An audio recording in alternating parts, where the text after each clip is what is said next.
السلام عليكم ورحمة الله وبركاته. حلقة النهاردة بتتكلم عن تفسير رؤية العري في المنام أو التعري في المنام، أما تشوفي نفسك عارية في المنام. ونبدأ ببسم الله. تفسير رؤية العري في المنام للعزباء.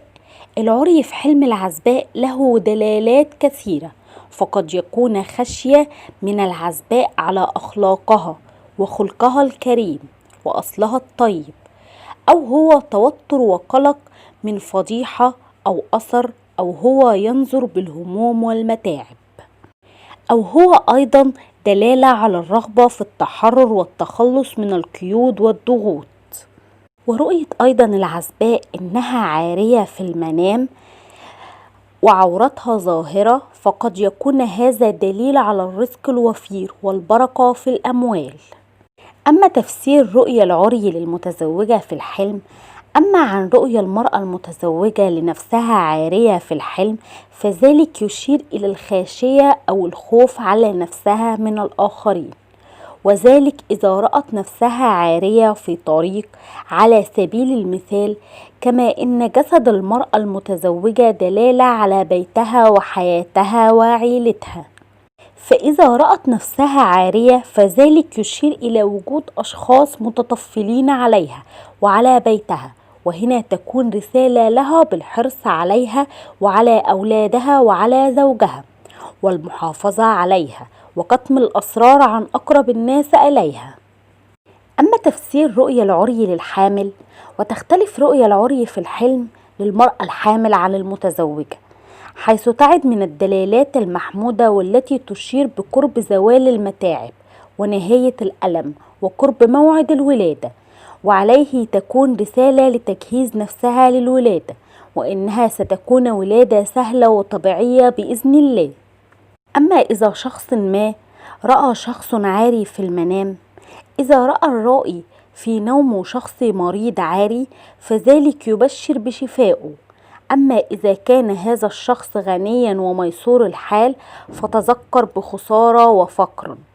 أما رؤية شخص معروف للرائي عاري وخجلا من نفسه تشير إلى كشف أمر ذلك قد خبأه عنك كثيرا. والشخص العاري غير المعروف هموم ومتاعب، أو عدو يحسبه الرائي صديق. ويرمز تفسير حلم العريان لابن سيرين إلى ظهور ما كان مكتوما عن الآخرين، وضياع ما كان يملكه صاحب الرؤية، وتدهور حالته بصورة متسرعة. دل أيضا رؤية التعري في الحلم لابن سيرين على أكثر من دلالة، فقد يكون نقص في المال أو نقص في الخلق أو علة في الدين أو سوء في المعيشة. إذا رأى الرجل في منامه إنه عاري في الشارع وإن الناس تتطلع على عورته، دل ذلك على وقوع مشاكل كثيرة مع زوجته، وسوف تنتهي هذا المشاكل بالطلاق أو بوفاة الزوج أو بتفكك الأسرة أو التشرد. إذا رأى الرجل في منامه إنه عاري ولكنه مستحي ويطلب الستر من الناس، دل ذلك على الخسارة كثيرة من الأموال وزوال ممتلكاته بسبب بعض الأخطاء التي اعتقد الرائي في بساطتها وتعرضه للفقر. ويشير أيضا العري في الحلم إلى العدو الذي يحيد الإنسان عن الحق ويبعده عن الطريق المستقيم. ويقول ابن سيرين إن رؤية التعري في المنام بالنسبة للرجل تدل على العيش في حالة من عدم الاستقرار أو التوازن النفسي في الحياة، وخاصة في مجال العمل. وإذا رأى الرجل إنه يتعرى من ملابسه كاملا وكان يعاني من الهموم والمشاكل، دل ذلك على الخلاص من المشاكل ومن الهموم الكثيرة في حياته. إذا كان متهما في قضية أو ما لا يستطيع تبريء نفسه وشاهد إنه يتعرى من ثيابه، دل ذلك على براءته. أما حلم الرائي بأن زوجته تطوف حول الكعبة وهي عارية، دليل على أن هذه الزوجة فعلت ذنب كبير ولكن الله غفر لها. أما لو كانت عارية في المنام والناس تنظر إليها فتلك الرؤية غير محمودة، لأنها تؤكد أنها ستتم فضيحتها في أمر ما قد دبرته وحفظته في نفسها. ورؤية الزوجة في منام الزوج بأنها عارية دليل على إن هناك شخص يسرقها ويبتز أموالها. الزوج لا يعلم شيء عن هذا الأمر، وإن رأى الرجل زوجته بدون ملابس في سوق به الناس كثيرة، فذلك يرمز إلى الكارثة التي تصيب أسرتها وتعود إلى الجميع بالسوء. ويقال أيضا إن هذه الرؤية ترمز إلى المشاكل التي لا حل لها سوى الطلاق. ويقول فقهاء تفسير الأحلام إن إذا رأت الفتاة العزباء في منامها إنها عارية، دل ذلك على إنها سوف تتزوج عن قريب من رجل ذو شأن كبير، وسوف تحصل على مال كثير من وراء هذا الرجل. فالعري في منامها يرمز إلى افتتانها بنفسها ونضوجها العاطفي وإقبالها على فكرة الزواج.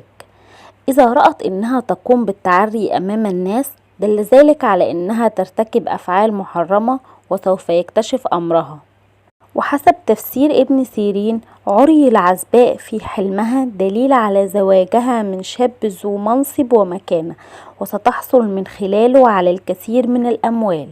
عندما تحلم العزباء إنها تخلع ملابسها أمام الناس دون حياء، فهذا يعني إن هذه الفتاة سلوكها غير منضبط وتفعل الفواحش في حياتها الواقعية، وهذا الرؤية تؤكد أن فضيحتها قريبة بسبب سلوكها البشع.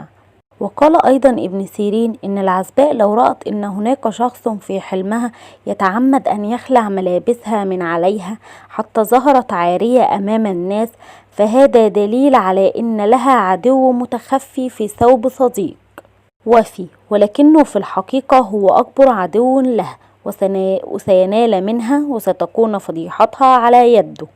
ويقول أيضا فقهاء الأحلام إن إذا رأت السيدة المتزوجة في منامها إنها تقف عارية أمام الناس، دل ذلك على إنها سوف يحدث لها فضيحة كبيرة، وسوف تنتهي هذه الفضيحة بطلاقها. إذا رأت إنها تقوم بتعريض جزء من جسدها، دل ذلك على حدوث مصيبة أو شر لأبنائها. كما تدل الرؤية على إنها امرأة غير مسؤولة، ولا تضع في حسابانها إنها أصبحت ناضجة وصارت تتولى بيت وأسرة وأبناء.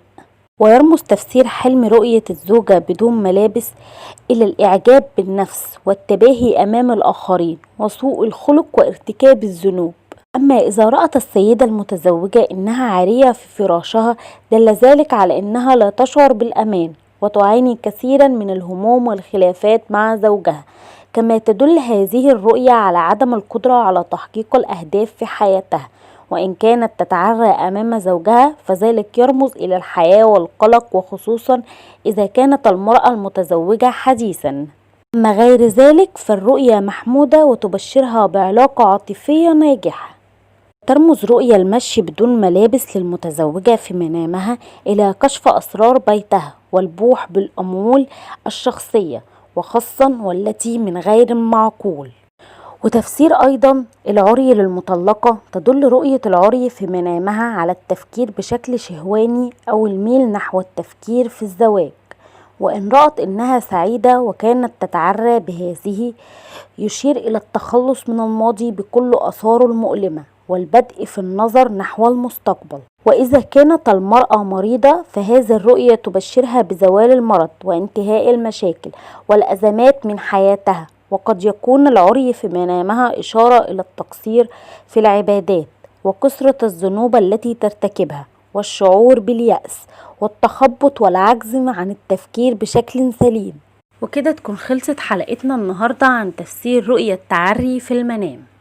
والسلام عليكم ورحمة الله وبركاته، وأراكم في حلقة قادمة.